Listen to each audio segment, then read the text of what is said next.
अंदाजे 1:15 ते 1च्या सुमारास पुणे मुंबई एक्सप्रेस हायवेवर पंढरपूरकडे जाणारी एक बस होती। डोंबिवली परिसरातील भाविक हे पंढरपूरकडे जात होते।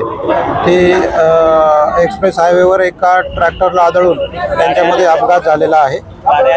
बसमध्ये एकूण 54 लोक होते। त्यापैकी आतापर्यंत आपण 42 लोक MGM हॉस्पिटलला उपचारांसाठी हलवलेले आहेत।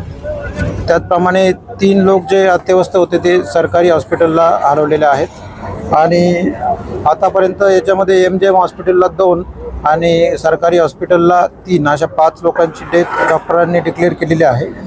बाकीचे जे लोक आहेत त्यापैकी 7 ते 8 लोक जे आहेत त्यांची प्रकृती थोडीशी गंभीर आहे आणि बाकीचे लोक इतर लोक आहेत ते सेफ आहेत, त्यांच्यावर उपचार चालू आहे। ॲक्सिडेंट कसं झालं होतं? कुठे किती खाली बस गेली होती? एक्सप्रेसवेवर ट्रॅक्टरला मागच्या बाजूने बस आदळून अपघात झालेला आहे आणि ती बस एक्सप्रेसवेच्या बाजूला दरीमध्ये कोलमडलेली आहे। त्याच्यामधून बस आपण बाहेर काढून त्यातले इतर जे जखमी आहेत त्यांना सुखरूप बाहेर काढून त्यांना उपचारासाठी पाठवलेला आहे। सर, आषाढी एकादशीसाठी चालले होते का?